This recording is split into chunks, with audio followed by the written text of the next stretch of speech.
Good morning. I'm Kevin Chance. I'm the director of the Southern Division, and it's my pleasure to be with you today to talk about the 2018 National Conference, as well as some things you need to think about if you're planning to enjoy the Walt Disney World Resort while we're in Lake Buena Vista, Florida. I'm assistant professor of piano here at the University of Alabama, but I also have a major Disney passion. I'm excited to share with you what I've learned out of more trips to the Walt Disney World Resort that I can possibly count. And at the end of this presentation, there will be time for questions, and I'll answer as many as I possibly can. But I would ask that you hold any questions until we get to the end. The PowerPoint that I'm presentation will be available on the members only section of the website. And particularly there are some web links in the presentation as well, and it would be easiest probably to access those from the PowerPoint from the MTNA website. Let's get started.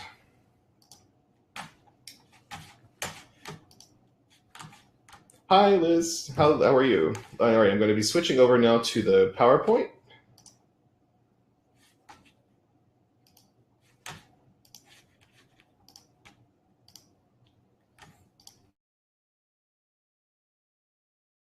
Points during the presentation. A few reminders about the MTNA conference that I was asked to give by some of the staff. If you're interested in the schedule, it's available already at the MTNA website at mtna.org. And particularly, I think for this conference, if you're planning to enjoy any of the theme parks, if you want to enjoy more of the Disney Resort beyond the hotel, I would strongly advise you to look at the schedule ahead of time so that you can start planning your days. I think the biggest thing I want to emphasize today is that planning is critical. Also, please remember that if you wish to attend Pedagogy Saturday, this does require an additional registration fee. And you can still register for Pedagogy Saturday on site. You do have to register for at least one day of the regular conference as well to attend Pedagogy Saturday. Also, tickets to the evening events, the Time for Three concert, as well as Jeremy Dank are free, but they are required for admission into the events. From what I've been told, the room that we're in is quite large, so there certainly are tickets available, but do procure your tickets ahead of time. If you have already pre-registered for the conference, then you can go directly to the registration desk to pick up your materials. If you're going to be registering on site, please visit the round registration kiosk to complete all the necessary paperwork before approaching the registration desk. If you have pre-registered, you should have received an email confirmation. If you registered online, you should have gotten the registration, confirmation by email. If you registered any other way, you would have received it through the mail. If you need to make any changes to your registration or to ask about ticket availability for the evening concerts, the MTNA Gala, the awards brunch, please contact the national headquarters and our wonderful MTNA staff will be happy to assist you. Some other conference points to keep in mind.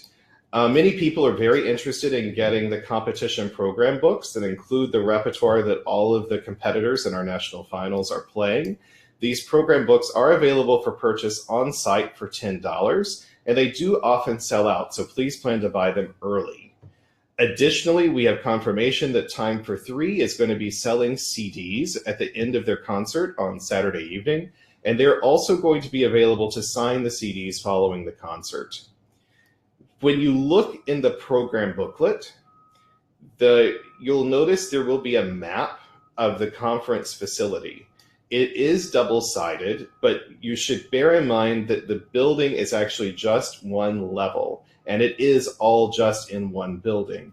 The map had to be double-sided simply because it's a very large facility. Also, I would recommend, if you have not used the guidebook app on your smartphone, it's a terrific resource that you can download to have the conference schedule at your fingertips on your smartphone. So if you created your reservation for Coronado Springs or Caribbean Beach, if you're in one of the overflow rooms, you should have received an email confirmation And with this email address, you now have access to sign up for My Disney Experience. If you have not yet created a My Disney Experience account, I would recommend doing this immediately. You can create your account at www.disneyworld.com, and I would use the email address that you've used when you booked your hotel reservation. This should automatically link your reservation, but if it isn't, if it's not there, you would simply need to input your confirmation number, your last name, and everything will link to My Disney Experience seamlessly. What My Disney Experience is essentially a planning hub. It's your hotel reservation, your dining reservation, as well as park hours, wait times for attractions. You can make dining reservations through My Disney Experience on your smartphone. Everything will show up in one central place. The other thing about My Disney Experience that can be very helpful is if you're planning on traveling with your family or if you're planning to travel with colleagues, it's very easy through My Disney Experience to set up a central planning hub. So you can add friends and family to share your plans. So if you're making dinner reservations for a large group, you can ask them to be your friend or family on My Disney Experience, and then you add their name to the reservation, and then they also can see all of the details about the reservation on their phone. So it's a really useful planning tool. Later, we'll talk about Fast Passes. Fast Passes also link very well to the My Disney Experience as well, and you can use your smartphone when you're in the parks to make any changes as well. Another great benefit of My Disney Experience is that online hotel check-in is available. This will save you time upon your resort arrival, and frequently you'll even have your room number available before you even have to get to the desk, and you can go straight to the hotel room if you've already registered online. The other thing to keep in mind about our resort, if you're at Coronado Springs or Caribbean Beach, these are both very large resorts, and you'll want to get a sense of where everything is. The rooms are not in one central building. There are lots of different buildings all over the property where we'll be housed, and the conference building is essentially in the same building where you'll register and where a lot of the dining options are. So that should be very convenient for everyone who's attending. Something you need to keep in mind is how to get around when you're at Disney. Disney offers a free service to all people staying in Walt Disney World resorts, and it's called Disney's Magical Express. This is a complimentary service that takes you between MCO, the Orlando International Airport, and the Walt Disney World Resort. MCO is the most convenient airport to the Walt Disney World Resort. There is another Orlando area airport named Sanford, which is about 50 miles away, or the MCO is about 25, 23 miles away. And Magical Express only services MCO. It does not service Sanford. Once you arrive at the airport, there's copious signs throughout the airport showing you how to get to the check-in point for the Magical Express. If you fly in on Delta or American, Spirit, United, or Air Canada, you will be arriving, or your bags will be arriving on the same side where the Magical Express checks in. And if you're arriving on Southwest, JetBlue, or Frontier, then you're going to need to cross the airport. When you get your confirmation, which I'll show you in just a second, it has a nice map that also helps in addition to the signs.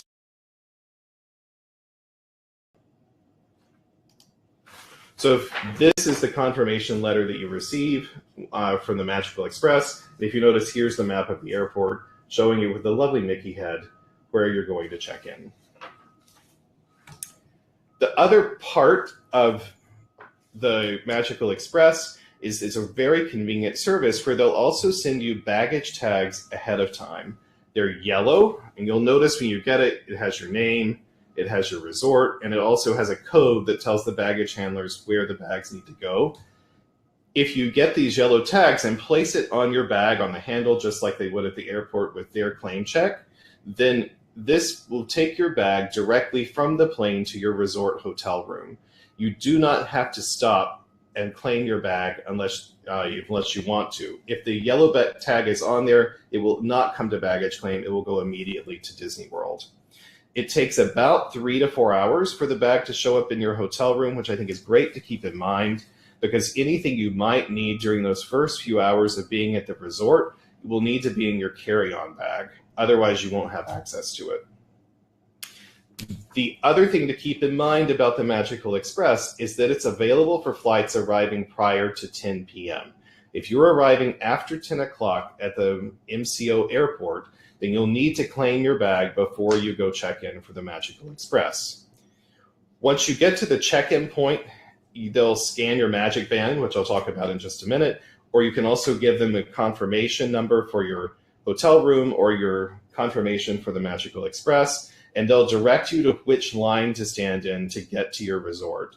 And there will be another check-in point once you're boarding to also be sure you're getting on the right bus. What I hope you'll glean from today's talk is that Disney does everything they possibly can to make your travel experience as easy as possible, whether it's in the airport, at the resort, or in the theme parks. Another thing the Magical Express offers is, in addition to getting you to your resort hotel, it also will return you back to the Orlando airport, and they will pick you up at Coronado Springs or whatever hotel you're staying at 3 to 4 hours ahead of your departure time. This is something to keep in mind in terms of planning, because this return time is not negotiable.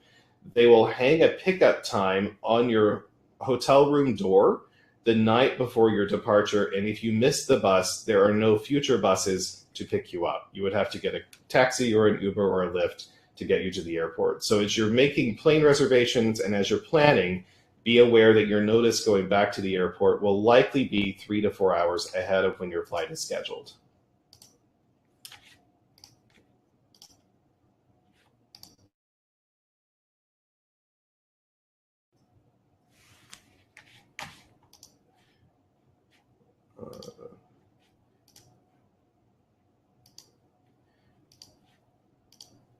We're having a little technical difficulty getting back to the PowerPoint. I'll keep talking, and hopefully we'll be able to get the PowerPoint back up shortly.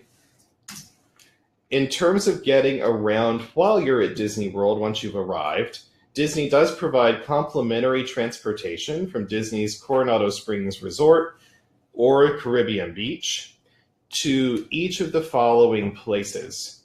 Disney Springs, which is essentially a dining and shopping district that's fairly close to our resort. The Magic Kingdom, Epcot, Disney's Hollywood Studios, as well as Disney's Animal Kingdom. And additionally, it offers transportation to Disney's 2 water parks, Typhoon Lagoon and Blizzard Beach. Unfortunately, Disney does not provide complimentary transportation between our resort, Coronado Springs or Caribbean Beach, and any other Walt Disney World resort. This includes Caribbean Beach. So if you're staying at Caribbean Beach and you're going to be attending the conference at Coronado Springs, then you will need to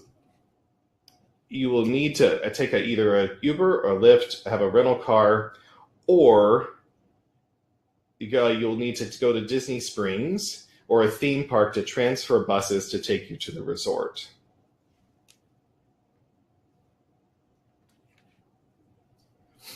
The only exceptions for getting for free between resorts is getting between the Magic Kingdom as well as the Magic Kingdom resorts, which would include the monorail resorts of the Contemporary, the Polynesian, and the Grand Floridian.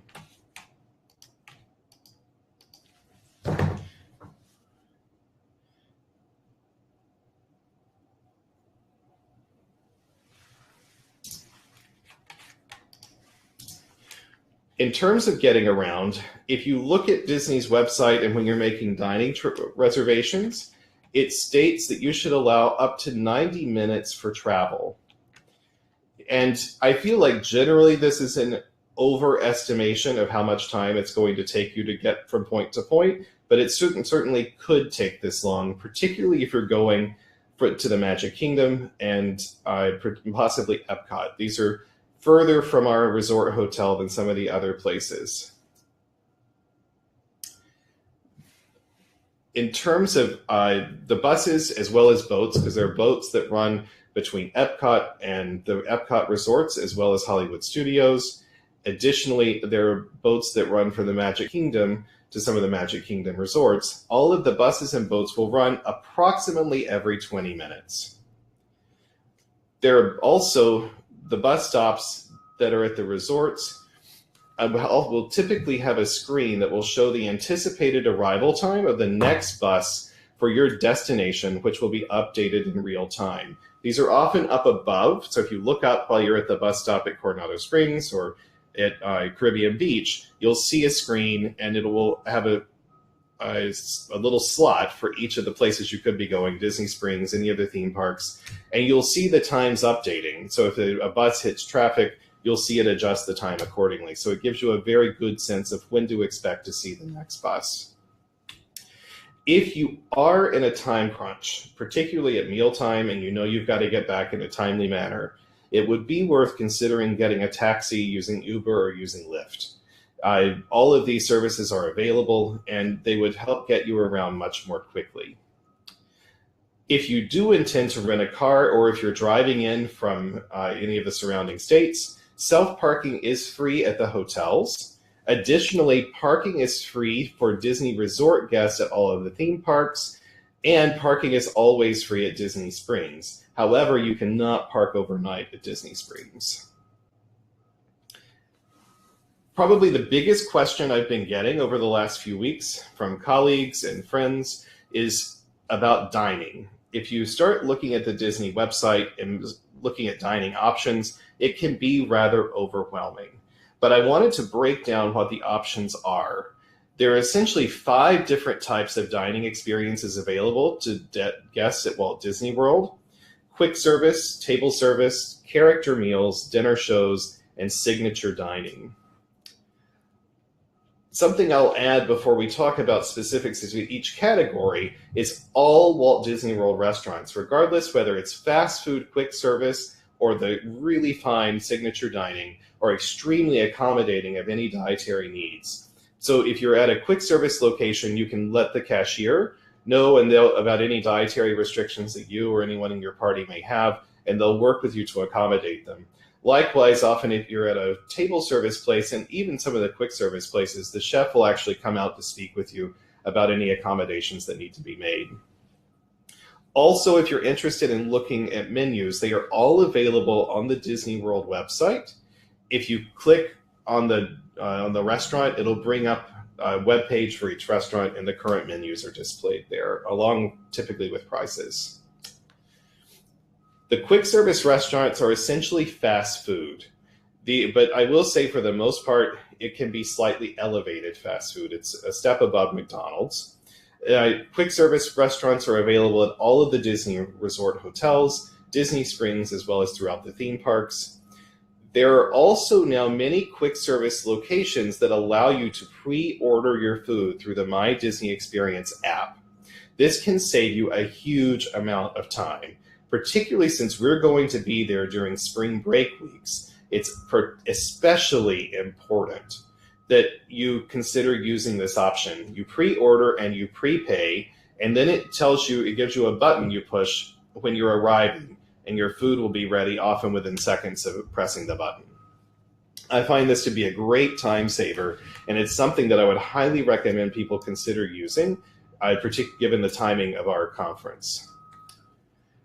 The table service restaurants at Disney are all your standard sit-down food. Some are buffets, some you order from the menu. Again, all of that information would be available if you looked at the individual websites on the Disney World website. Table service restaurants are available, again, throughout the resort hotels, throughout the theme parks, as well as at Disney Springs. However, pay very close attention when making your reservations. If the restaurant is in a theme park, you will be required to have a theme park ticket to enter the park and dine there. Just having a dining reservation is not enough to get you in. You will have to have an admission ticket to the park to get in. However, no admission tickets are required to visit any of the other Walt Disney World Resort hotels for dining reservations or to go to Disney Springs. In addition to your standard table service meals, Disney also offers character meals. Most of these experiences are going to be buffet style. Some are more sit-down table service, like you would have like at Cinderella's Royal Table. If meeting and getting photographs with characters is an important thing for your family or for your party, these are a really great way to interact with a lot of Disney characters at once. They bring the characters around table by table and to offer the characters to sign autographs and also have pictures. If you know which Disney characters you want to meet, you can research who appears at each restaurant. For instance, at Cinderella's Royal Table, which is one of the hardest reservations on property to get, you meet Cinderella with your party before you go up into Cinderella's castle, and then you have the parade of princesses with Ariel and Jasmine and Tiana and a lot of the other princesses will come around to each table. The Chef Mickey's, which is in a contemporary resort, has a lot of the standard Disney characters, such as Mickey and Minnie. And additionally, another one that has a lot of the standard characters is the Garden Grill in Epcot. Mickey is there, as well as Chip and Dale and Pluto, I believe. But you can, if you look up online and just do a Google search for each of these restaurants, there's often a list of which characters are currently appearing there. If you're interested in Winnie the Pooh, then a great character buffet for the Winnie the Pooh characters is the Crystal Palace, which is in the Magic Kingdom. And also Alice in Wonderland characters are usually at 1900 Park Fair, which is at the Grand Floridian. Another good option if your Disney princesses are important to your party is the Eckerschuss Royal Banquet Hall, which is in Epcot. Cinderella's Royal Table, as I mentioned, is a very difficult reservation to get, whereas Eckerschuss is actually one, it's typically available. And it's one that you get an equally excellent experience. It's just simply not in Cinderella's Castle, but it's in an equally beautiful location in Epcot in the Norway Pavilion. If you're interested in looking at dinner shows, the Hoop-Dee-Doo Musical Review is staged nightly at Fort Wilderness, which is one of the Disney resorts near the Magic Kingdom. It's a really fun show that appeals to a wide age range. I've seen it several times with children, with older adults, with people in their 20s and teenagers, and inevitably everyone has a great time. All the food at these dinner shows are served family style, and it's typically all you can eat. And for instance, I know at Hoop-Dee-Doo, beer and sangria are also included in the cost, as well as any soft drinks or tea or other things that people in your party might want. Another dinner show that's available is Disney's Spirit of Aloha dinner show, which is performed Tuesday through Saturday at Disney's Polynesian Village Resort, which is also near the Magic Kingdom. One thing that I would keep in mind if this is something you want to pursue is that particularly Hoop-Dee-Doo, it can take a little while to get out to Fort Wilderness. If you take the bus from a theme park to Fort Wilderness, it will drop you at the main bus stop, and then there's yet another bus that will take you out to Pioneer Hall, which is where the Hoop-Dee-Doo Review is staged. I actually think the better way to get there is by taking a boat from the Magic Kingdom to Fort Wilderness. If you take the boat over, it drops you very near Pioneer Hall, and it's a very easy place to check in. If you're looking at the Disney website for dining options, you'll see some places listed as signature restaurants. These are the fine dining establishments at Disney World, and they are among the reasons I love to go to Disney. These are typically some of the better restaurants on property, and in addition to offering great food, they also offer attentive service. The service all over Disney World is very fine, but particularly if you look at these signature restaurants, you're getting top-notch service that you would expect from any of the best restaurants that you would visit anywhere in the world.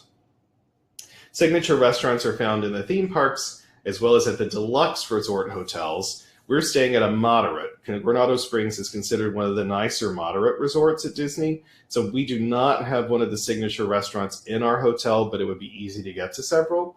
And additionally, there are deluxe signature restaurants at Disney Springs. At Coronado Springs, I've listed what our dining options are. We have Cafe Rick's, which is quick service.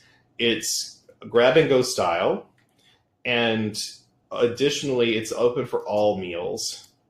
And another thing that you can get there is I don't know if you can see these. I think the platform is frozen, and I'm trying to switch over so you can see me, but I don't know that it's working. Is a resort refillable mug.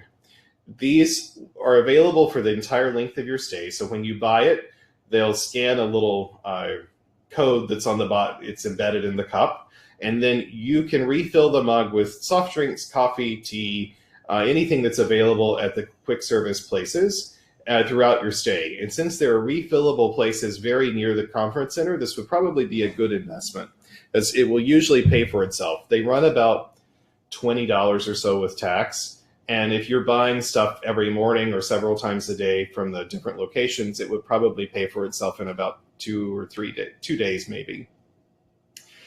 The other thing to keep in mind is we do have a table service restaurant called the Maya Grill. It's a table service location. It's only open for dinner. And with all of the table service restaurants, whether it's a character buffet, table service, or signature restaurant, I would absolutely recommend that you get advance reservations. I'll talk about that a little bit more shortly, but particularly given that we're going to be there during spring break, the restaurants will be busy, and often they will not accept walk-up reservations, especially in the theme parks. The other table service restaurant that we have is called Las Ventanas. It's open both for breakfast and for lunch, and again, like Maya Grill, it does accept reservations. We also have the Pepper Market. This is a quick service restaurant that's set up like a food court. There's lots of options, and it will be open for all meals. There's also a bar by the pool. There's a lounge in the main part of the lobby, and there's also a little bar that's out by the lake, which is just behind where the registration and conference area will be.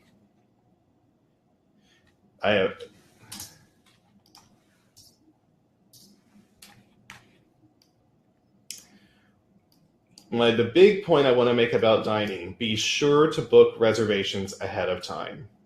Reservations are available through the Disney World website under Things to Do, and you can either search by specific time or by meal, and there are also options to narrow your search by location. So if you're looking at reservations just within our resort, you can narrow it down to just our resort. If you wanted our resort in Disney Springs, you could just look at restaurants available there. So I would utilize the search options. Additionally, many of the restaurants that are at Disney Springs, as well as a few of the resort hotels, are available to book on OpenTable.com. OpenTable is available as a website as well as a great app. And my experience has been that OpenTable shows much wider availability of times than the Disney website does. So if you're looking for a restaurant at Disney Springs and the times don't quite line up when you look on the Disney World website, check OpenTable and you might be able to find a reservation for the time you're looking for. Another big difference between booking on the Disney World website and booking through OpenTable is all reservations on the Disney World website will require a credit card guarantee. And at this time, restaurants on OpenTable typically do not require a credit card guarantee. When you're booking through the Disney World website, which you will have to do for a lot of the restaurants on property, especially in the theme parks, the credit card guarantee essentially means that if you cancel within 24 hours of the reservation, they can charge you up to $10 per guest for a late cancel or for a no-show. I will say that my experience has been that all the cast members certainly want to be accommodating. If you have to be a little late for a reservation, say if a bus is running late or if you get tied up somewhere, they usually try to be as accommodating as possible. And as long as someone checks in for the reservation, I've never had an issue with being charged. If you're in a hurry, particularly for meals during the conference, your best bet is going to be to eat at the resort or go to Disney Springs. However, be sure to allow time for transportation to and from Disney Springs, bearing in mind you might have to wait for a bus both going and coming.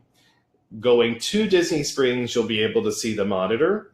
which will help you have a sense of when the next bus will be there. However, the last time I was at Disney, which was in December, there was not a monitor at the Disney Springs bus stop, so I didn't know when to expect the next bus.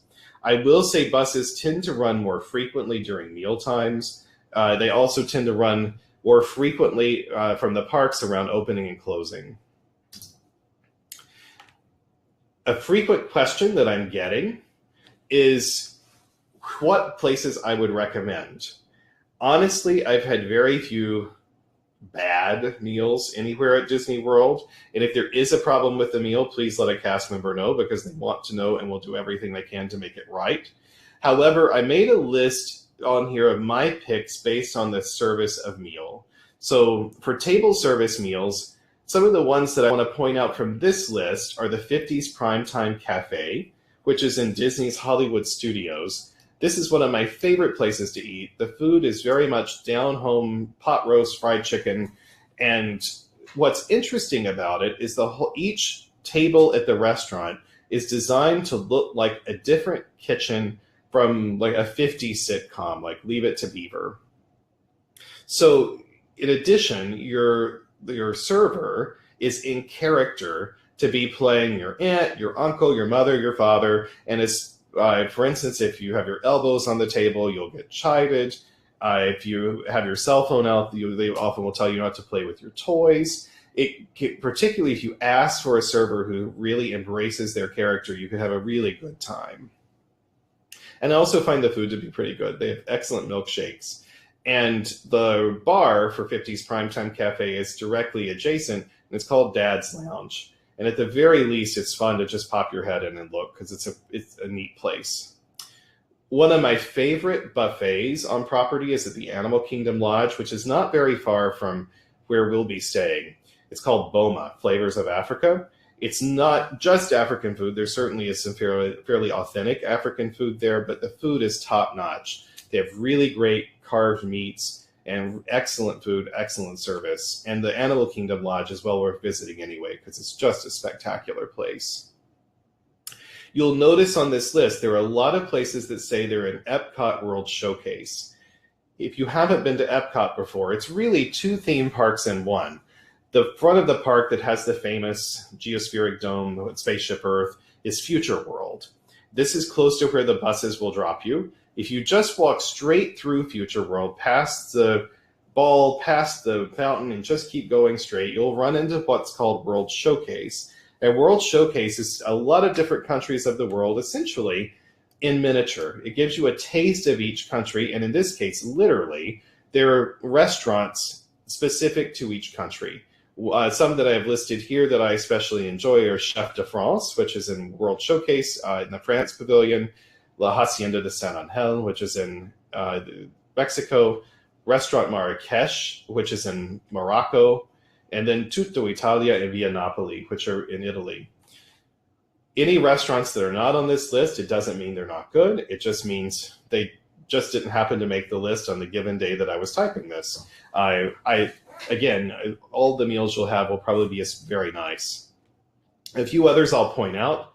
Raglan Road at Disney Springs. This is an Irish pub, and they have live music and Irish dancing, and the food is also very good, so it can be a fun place to go with a group. Another place that I would especially recommend visiting is the Grand Floridian Resort. This is Disney's flagship resort, and it's absolutely terrific. It's a big, beautiful place, and they have live music in the lobby. They have a 9-foot Steinway with usually a very fine pianist who's playing throughout the evening, and it alternates with a live jazz band. So if you have a free evening, if you have a reservation at Grand Floridian Cafe, you could have a nice meal, and then just sit and enjoy the atmosphere of the live music. If you're interested in character meals, then the few that I would particularly put at the top of my list, I've already mentioned Cinderella's Royal Table, and I've mentioned Akershus, as well as Chef Mickey's and Garden Grill. The one I'll add is Tusker House, which is at Animal Kingdom.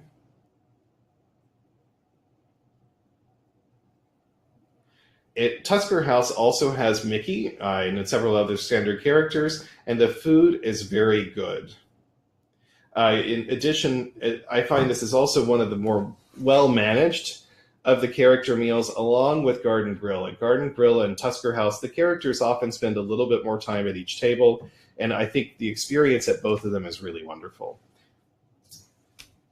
Of the dinner shows, the one that I particularly enjoy is the Hoop-Dee-Doo musical review. I think the Polynesian Village Luau is also wonderful, but Hoop-Dee-Doo, I think, appeals to a huge age range, and it's a lot of fun, and it's interactive. The actors are actually playing in the dining area as well as on the stage, so it can be a lot of fun. For signature dining, the places I would recommend are listed here. A few that I'll point out individually: the Boathouse at Disney Springs, which would be fairly easy to get to from the resort, has really terrific food. I've had several great meals there. And my favorite restaurant on property is the California Grill. Another thing that I'll point out is that if you can't find reservations right now at some of these restaurants that you're interested in, there's a website, www.touringplans.com. And Touring Plans, if you dig around on the website, has a beta testing tool called Reservation Finder. And if you have a Touring Plans account, it's free to use, but you can pick a restaurant and give them a date range, and they'll send you any available reservations that open. They will not book it for you. You have to be watching for the text message and email that something has opened, and you have to act pretty fast usually to get it. But I've scored a number of very difficult reservations using that app. I mentioned the Magic Band and held one up a little bit earlier. All resort guests will receive a complimentary Magic Band. You can customize your color ahead of time through My Disney Experience. That window to customize has probably passed, and if you miss the window, you'll still be given one when you check in at the resort. The Magic Band will serve as your room key, and it can be linked to your park tickets and to your fast passes. Also, it can be used to charge to your room at retail locations and restaurants, and when you check in, a PIN will be established, and you'll need to use that PIN each time you use it to verify your identity. If you're interested in going to the parks, the best place to buy park tickets is through the MTNA Conference website under Experience Disney. I've done some research, and these are the cheapest tickets available right now. And if you're looking on the internet trying to find a deal and the deal seems too good to be true, it is probably too good to be true. I do recommend buying through Disney as much as possible to be sure the ticket is authentic. Because one thing Disney does not allow is transferring tickets from one person to another. So if someone has already used a day on a ticket and trying to sell it to you, then it will not be valid, because each time you use that ticket, they scan your finger. So the biometrics of your finger are tied to your ticket. That's also why on your Magic Bands, you'll find that the name of each person in your party receiving one is printed on the back.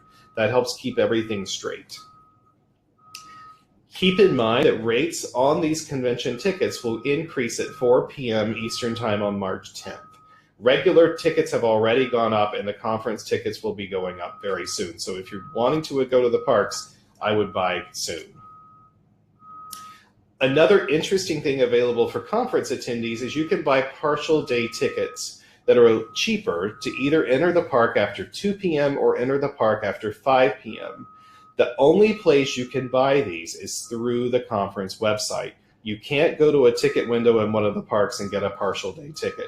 So if you're wanting to use one of these, then please take advantage ahead of time and buy it through the website. You'll see when you're buying tickets that there's an option to add Park Hopper. What Park Hopper means is that you can visit more than one park per day. And if you're really wanting to see the parks, I would recommend adding it, because it's well worth having the flexibility to maybe spend a morning or an afternoon at one park and then go rest at the hotel for a little while and go back maybe to a different park to have dinner or go see one of the nighttime fireworks shows. It is an extra expense to add a Park Hopper, but I've never known of anyone who added it who didn't feel like it was worth the expense. You've heard me refer to fast passes. Once you've purchased your park ticket and linked it to your My Disney Experience account, you can book 3 Fast Pass reservations per day in one park. So what a Fast Pass does is it essentially gets you to the front of the line, so you can experience the attraction or the show with little to no wait.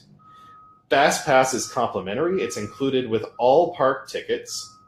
If you're staying at a Walt Disney World resort, your booking window started 60 days before you arrive.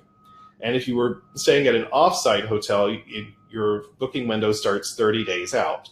If you're interested in using FastPass, which I would strongly recommend, I would take advantage of booking very soon. But keep in mind, you have to link your park ticket to My Disney Experience. It's an easy process to do it.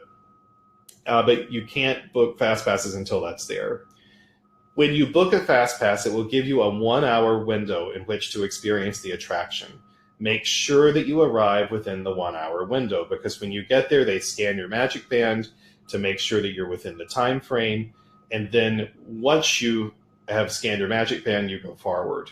You also can change your FastPass Plus bookings through the My Disney Experience app. If something happens and you need to change, say, you have a headache one morning and you don't want to be there for an 8 o'clock reservation for a Fast Pass, you can go to the app and change your Fast Passes. You might not be able to get on the same attraction, but you can at least change to a different attraction later in the day. An important thing in terms of maximizing Fast Pass is that once you've used your 3 Fast Passes in one park, you can book additional Fast Passes in any park one at a time for the rest of the day. So if you can book your Fast Passes to finish as early as possible during the day, it gives you more flexibility for adding Fast Passes on once those have been used. Another perk of the Disney Resort hotel guests is extra magic hours. For guests who are staying at a Walt Disney World resort, such as Coronado Springs or Caribbean Beach, each day one park either opens an hour earlier or stays open 2 hours later, only for Disney Resort hotel guests. Your Magic Band will be scanned before you're allowed to experience an attraction during these hours to be sure you're a guest, and lines are typically shorter during extra magic hours. But if you want to experience some of the really popular attractions, such as Pandora in Animal Kingdom, Seven Dwarfs Mine Train in Magic Kingdom, Frozen in Epcot, then I would recommend getting there early if you're not able to book the Fast Pass ahead or take advantage of extra magic hours. If you're interested in seeing the park operating hours or which parks have available extra magic hours each day, that information can be found on the link listed here on the PowerPoint or through the My Disney Experience app on your phone. A question I've frequently gotten is, if you can only go to one park, which one would you go to? So I have 2 answers. The first is, if you're visiting with children, I would go to the Magic Kingdom. This is the iconic park with Cinderella's castle, with the wonderful photo op, as well as lots of attractions that are really wonderful for both kids at heart as well as actual kids. If you're going with adults only, I would choose to go to Epcot. Epcot and World Showcase in particular can just be a really fun place to look around and browse. While we are there, Epcot is also hosting the 2018 International Flower and Garden Festival, which means the park is going to be beautifully planted with lots of wonderful, gorgeous gardens and topiaries, and it's just a spectacular place to be, especially on a pretty day. Disney's Animal Kingdom is also a great park. It offers beautiful landscaping as well as great shows and attractions. If you're an animal lover, it's well worth going. It's not really a zoo, but it's kind of a zoo. So there are lots of opportunities to see animals, both on an African safari ride, which can be quite wonderful, as well as seeing them in different exhibits throughout the park. Of the 4 parks right now, Disney Hollywood Studios is under lots of construction, and it's soon going to be home to 2 new lands, both for Star Wars and Toy Story. But during this construction, even though a lot of the park is closed, there's still a lot of great dining, shows, and attractions you can experience, including probably the 2 biggest quote-unquote thrill rides on property, the Hollywood Tower of Terror, as well as the Rock and Roller Coaster. Here are my theme park dues. I will do reserve FastPass Plus. I do recommend arriving early. If you can be there at park opening, you can experience a lot of popular attractions very quickly during the first hour or so that the park is open. After that initial hour, the park will start to get much busier, and particularly by the afternoon is when you're going to reach peak crowds. So it's really to your advantage to try to get there early if you want to experience the parks.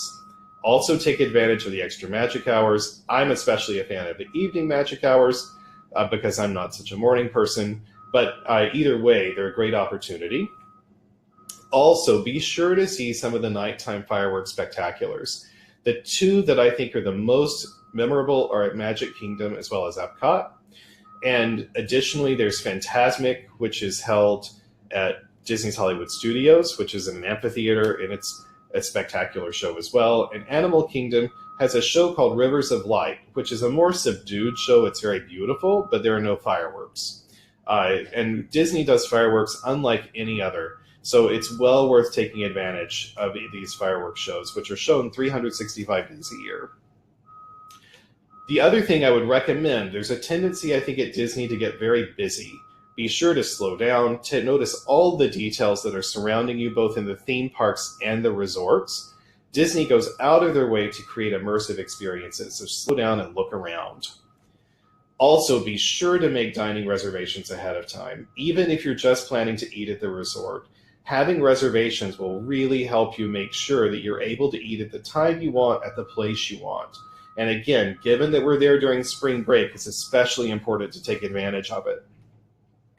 Also, I would recommend taking advantage of resort delivery. If you're making purchases, especially at the theme parks as well as at Disney Springs, you can have your purchases delivered to your resort and you can pick them up at the gift shop. So instead of having to carry around a bag all day, you can have it sent to the gift shop at the resort. And they're typically available the next day. Additionally, you can have things shipped to you, which I've had done a few times, and they always do a really nice job of getting things shipped out in a timely manner. And particularly, whether you're at the hotel, you're at the Magical Express check-in, if you're at Disney Springs, if you're at the theme parks, take advantage of the cast members. These are the Disney employees that are everywhere. They are full of knowledge, and they're always ready to assist you. Quickly about rides.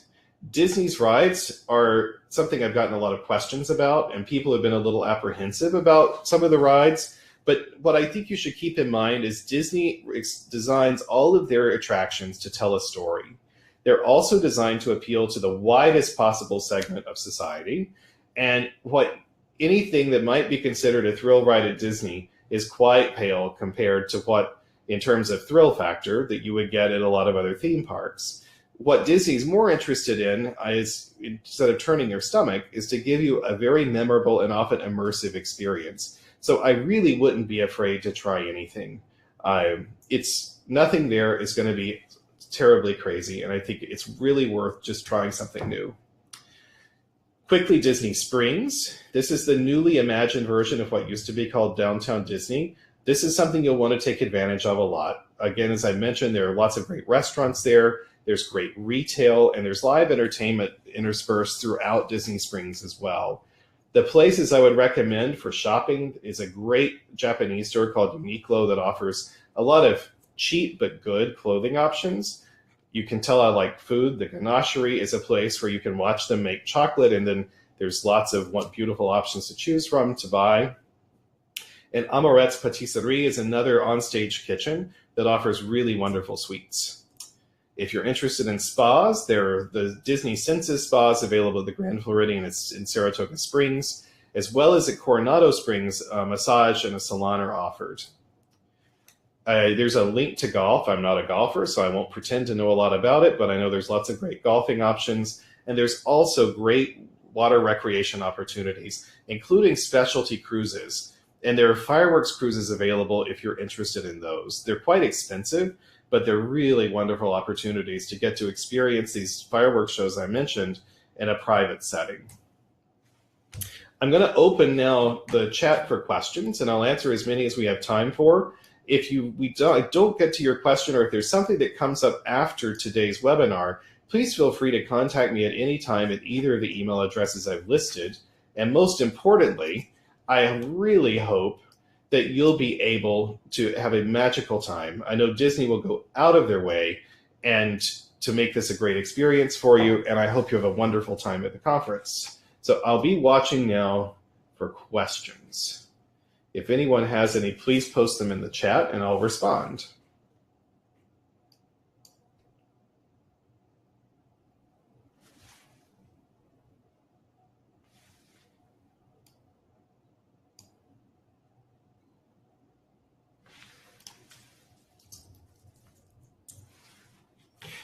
The PowerPoint is going to be made available in the members only section of the website.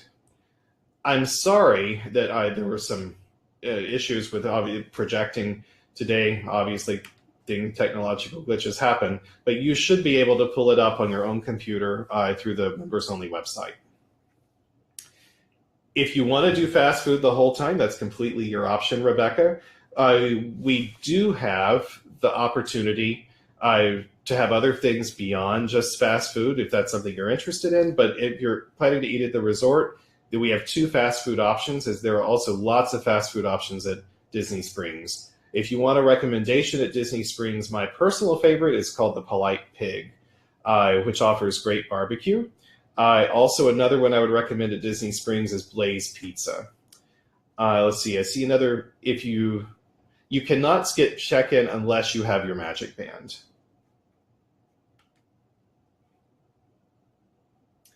Here's a question about Animal Kingdom being okay to visit in the evening. It's actually one of my favorite parks to visit in the evening. I think the lighting is really beautiful.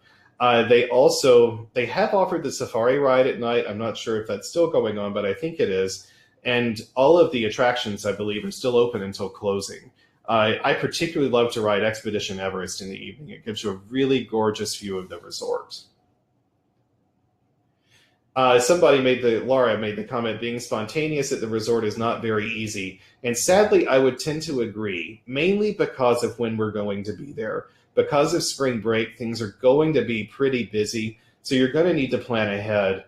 And particularly since you're going to get the best deal on tickets, then ahead of time, you would want to buy your tickets ahead.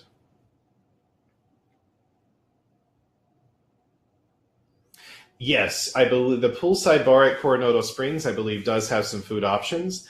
Another thing if you could do is pick up something in the main building and then walk over to get it to go and take it over to the pool.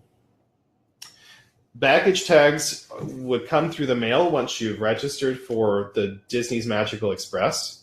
If you don't get your baggage tags before you leave, what I've been told you can do, and what I have done in the past, is keep your claim check that you're given when you check your bag at your home airport.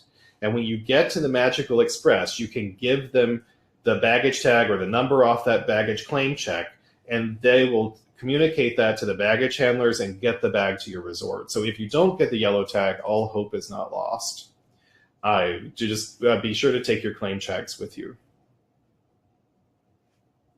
If you have not yet registered for the Magical Express, you can either do that through the Disney website, or there should be a link in the confirmation email that you got.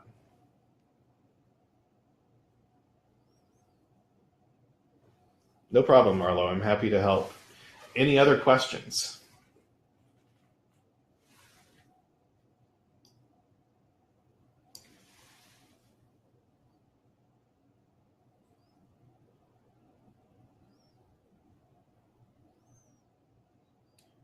I'll do one last call for questions. If anybody has any more, feel free to post it in the chat.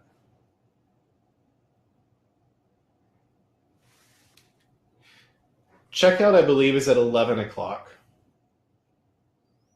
And don't quote me on that. Probably the best thing to do would be to check the Disney website, but I believe checkout has always been around 11 in the past. And just like any other hotel, if you need to get a late checkout, you can always request that at the front desk as well. Miriam, in terms of Magic Bands, if you have not customized them ahead of time, you will get them when you check in at the resort. They'll give you one and connect it to your reservation. The way to connect tickets to the Magic Band, Sherry, is through the My Disney Experience app. if you go to My Disney Experience, or you go to, maybe it's even easier through the website, go to My Disney Experience and you'll see a link to My Tickets. If you click there, you'll see a link to add your ticket. If you were sent your ticket in the mail, it will have a ticket number on the back, which you'll enter, and then it will ask you who in your party to link that ticket to. And then once you've done that, it's linked to your Magic Band. There's a question from Patty about how long does it take to get from MCO to the resort on the Magical Express. It typically takes about 30 to 45 minutes. Usually the bus will make 3 to 4 stops, and it depends on where you are on the stop. If Coronado's the first stop, it wouldn't take quite as long. If you're the last stop, it might take 45 minutes or so. The conference packets will be available, Sylvie, at the hotel at registration. If you pre-registered, you can go directly to the registration desk and they'll have your packet ready for you to pick up.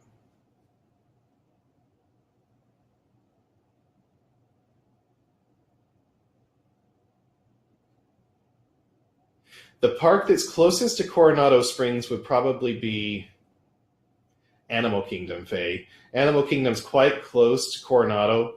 The others that are fairly close would be Hollywood Studios and Epcot.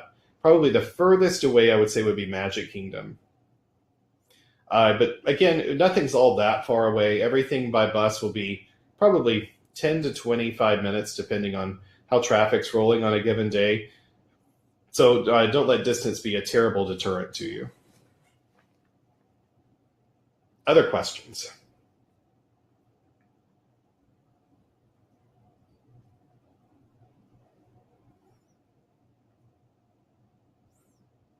Reservations are not required for fast food places, Gail, with the exception of one, which is Be Our Guest, which is in the Magic Kingdom.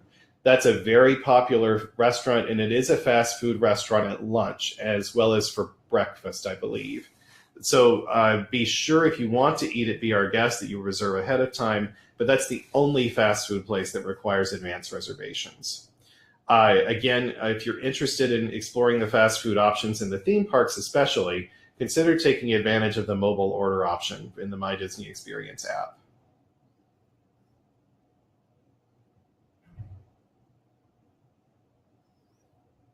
We have maybe 2 more minutes for questions if anybody else has some they want to post.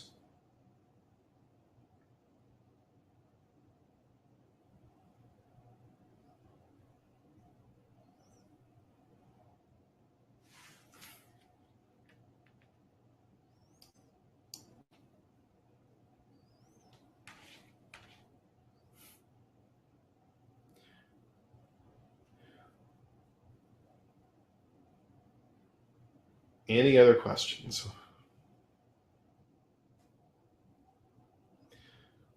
Well, I'm really excited to get to talk to you today about our Disney planning, and I'm particularly there. There's a question from Christine. Will there be lunch available at the conference? The lunch would be available in the conference center in the main building. The restaurants that I listed as being available at Coronado Springs would all be available. The table service restaurant that's open at lunch is Las Ventanas. Additionally, there's a grab and go called the Rick's Cafe, and there's also the Pepper Place Market where you could have lunch quickly.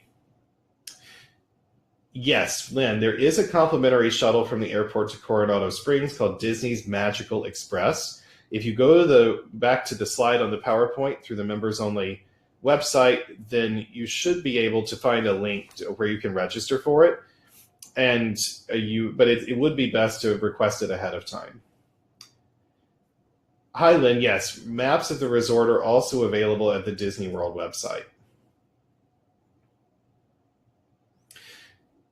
Excellent. Thank you, everybody. This has been a really wonderful opportunity to get to talk about Disney as well as the 2018 conference. I know we're in for a terrific lineup of wonderful concerts by Time for Three, Jeremy Dink, as well as the wonderful assortment of sessions that were chosen by our conference planning committee, headed up by Pete Jutras. So thanks particularly to all the people who've been planning this wonderful conference behind the scenes. I know we're in for a treat. And I really hope that each of you take advantage not only of all the opportunities that the conference will have, but also all the wonderful opportunities that will be available throughout the Walt Disney World Resort.